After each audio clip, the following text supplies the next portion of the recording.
اعوذ باللہ من الشیطان الرجیم بسم اللہ الرحمن الرحیم۔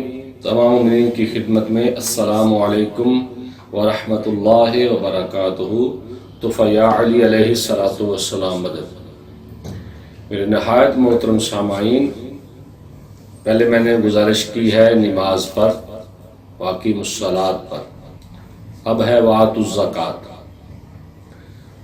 وآتوا الزکوٰۃ لوگ پڑھتے ہیں قرآن مجید میں وآتوا الزکوٰۃ۔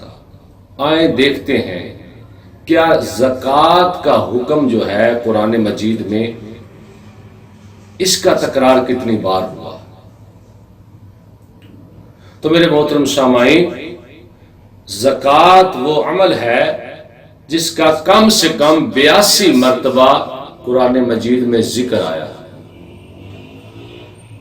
اور 32 مرتبہ تو نماز جیسے احکام کے ساتھ آیا زکوٰۃ کا حکم۔ میرے محترم سامعین، ہم اگر اپنی زندگی کا محاسبہ کریں تو ہم یہ بات ماننے پہ مجبور ہو جائیں گے کہ ہم فقط نام کی مسلمانی اور نام کی مومنیت لے کر پھر رہے ہیں۔ وہ لوگ جو ہر سال یہ رونا روتے ہیں کہ ہماری فصل ہوئی اتنی، ہم نے محنت کی، ختم ہوگی، ہمارے رزق میں برکت نہیں ہے، فلاں تویز دیں، فلاں عمل بتائیں، فلاں عمل بتائیں۔ بھائی میرے محترم سامعین، میرے بھائی، اگر آپ میرے عمل بتائے پر عمل تو کرتے ہیں، جو اللہ نے آپ کو بتایا اس پر عمل کیوں نہیں کرتے؟ لوگ روز آتے ہیں کہتے ہیں جی بتائیں رزق میں کمی ہے، رزق میں برکت نہیں ہے، اور جو لوگ ان کو عمل بتاتے ہیں وہ لوگ ان عملوں پر کوشش کرتے ہیں عمل کرنے کی، لیکن جو اللہ نے حکم دیا ہے، عمل دیا ہے، اس پر ہم توجہ نہیں کرتے۔ وہاں ہمارا عمل کیا کام کرے گا جہاں اللہ کا آپ حکم نہیں مان رہے؟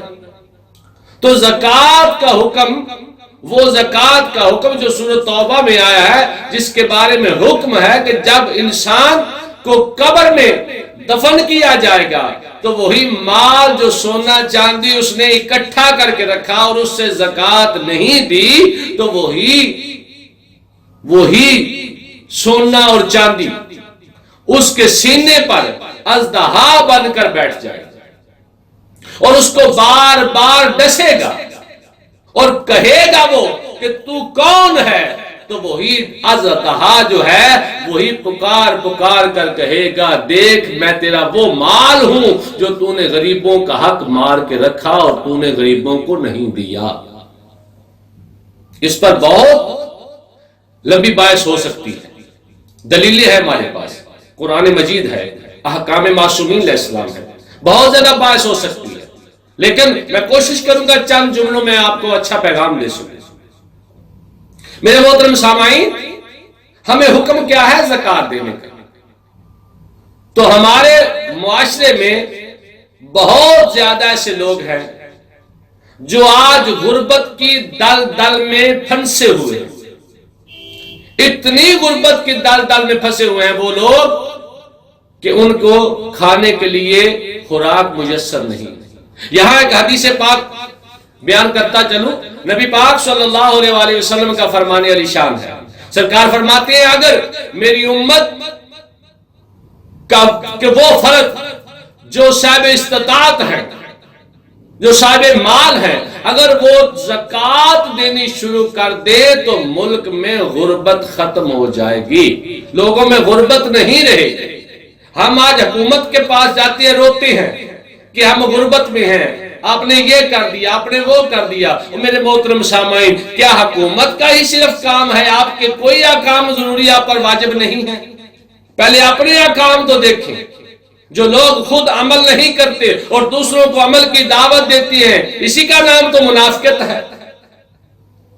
جب آپ پر حکم ہے اللہ کا حکم ہے آپ پر کہ زکوٰۃ ادا کریں، کتنے لوگ ہیں جو لوگوں کے پاس 2 لاکھ 3 لاکھ میں مقروض ہیں اور ان کے کام کر رہے ہیں، وہ سارا دن اور ساری رات کام کرتے ہیں، ان کو خوشی میسر نہیں ہوتی، وہ ایسے غلاموں کی طرح جو بکے ہوئے غلام ہوتے ہیں ان کی طرح وہ کام کرتے ہیں۔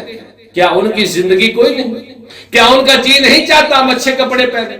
کیا ان کا جی نہیں چاہتا کہ ہمارے بچے اچھے سکولوں میں جائیں؟ تو میرے محترم سامعین، جب ہم خدا کے بتائے ہوئے احکام پر عمل نہیں کرتے تو معاشر کے دن، سورۃ توبہ میں لکھا ہے کہ معاشر کے دن اللہ کریم حکم دیں گے کہ اسی سونا چاندی کو گرم کر کے اس انسان کے جسم پر نشان لگاؤ۔ وہاں پوچھا جائے گا یہ کیا ہے؟ تو کہا جائے گا یہ وہ تیرا مال ہے جو تو نے لوگوں سے چھپا کر رکھا اور جو اللہ کے احکام تھے اسے پورا نہیں کیا۔ تو میرے محترم سامعین، کتنی دنیا پریشان حال ہے اس وقت۔ میں نے دیکھا ہے لوگ اپنے بیٹوں کی شادیوں پر، ایک مقام پر تو ایسا ہوا کہ اس آدمی نے تقریباً 32 لاکھ کا کھانا بنوایا، اپنے بیٹے کی شادی پر 32 لاکھ کا کھانا بنوایا۔ تو جو لوگ 32 لاکھ روپیہ اپنے بیٹے کی شادی پر صرف کھانے میں انہوں نے لگایا، اور جو ان کے کپڑے آئے تھے اسلام آباد سے بن کر، ان کا اندازہ نہیں کتنے روپے انہوں نے وہاں دیے۔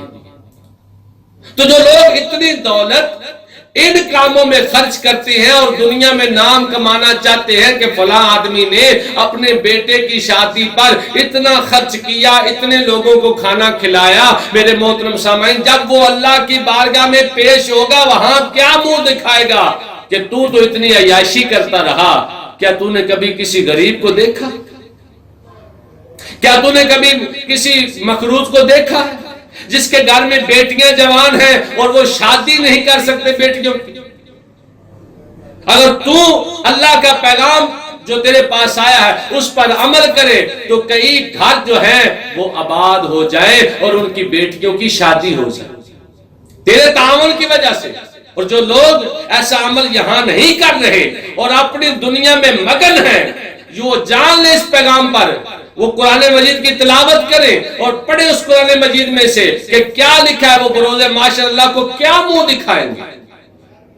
زکوٰۃ ایسے ہی واجب ہے جیسے نماز واجب ہے، اور اگر آپ لوگ نماز پڑھ رہے ہیں لیکن زکوٰۃ نہیں دے رہے، اپنی دولت کو بینکوں میں چھپا کر رکھا ہے اور اپنی عیاشی کے لیے رکھا ہے، تو میرے محترم سامعین وہ سن لیں کہ وہ اللہ کی اتباع نہیں کر رہے، وہ نبی کی اتباع نہیں کر رہے، وہ نبی کی آل کی اتباع نہیں کر رہے، وہ چہاردہ معصومین کی اتباع نہیں کر رہے، وہ 12 اماموں کی اتباع نہیں کر رہے، وہ شیطان کی اتباع میں لگے ہوئے ہیں۔ تو جس کے بارے میں قرآن نے فرمایا کہ لا تتبعوا خطوات الشیطان انہ لکم عدو مبین، اللہ نے تو کہا ہے کہ شیطان کی اتباع نہ کرنا، اس لیے نہ کرنا کہ وہ تمہارا قدیمی دشمن ہے، وہ تمہارا ازلی دشمن ہے۔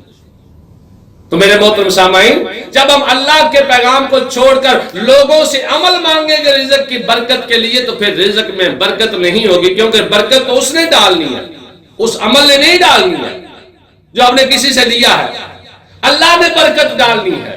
صدقہ محمد و آل محمد علیہ السلام کا اللہ نے برکت ڈالی۔ جب اللہ کے احکام ہی پورے نہیں کرے تو رزق میں برکت کہاں آئے گی؟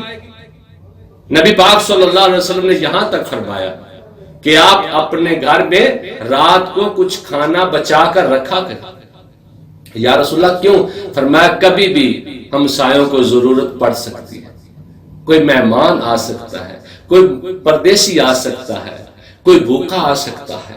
وہ میرے محترم سامعین، اپنے سروں پر مومنیت کی دستار سجانے والوں، یہ سوچ لو کہ ہمیں احکام خدا کیا ہے، ہمیں احکام مصطفیٰ کیا ہے، ہمیں حکم آل مصطفیٰ کیا ہے، ہمارے اماموں کا حکم ہمیں کیا ہے اور ہم کس طرف لگے ہوئے۔ تو میرے محترم سامعین، جو لوگ ایسا عمل کرتے ہیں اور وہ نہیں سوچتے کہ فلاں آدمی بھوکا ہے۔